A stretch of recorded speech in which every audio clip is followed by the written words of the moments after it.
So guys, come with me as I prepare a little dinner for my papa. So I'm preparing gnocchi. Kata. So the mud is already boiled.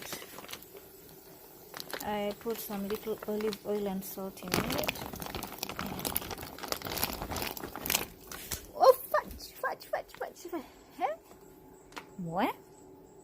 Na so wino anaenda kuchimba mpaka shimo na mimi naogopa maji moto. Anywho, bora tumepata TX. So tutangoja hizi mpaka the gnocchi till it floats, then we drain, wash na maji baridi, then put some butter kidogo and we serve it with some Parmesan cheese. Anywho, nitaonyesha tu pole pole. So this is how you know your gnocchi is ready. They float. So gnocchi is basically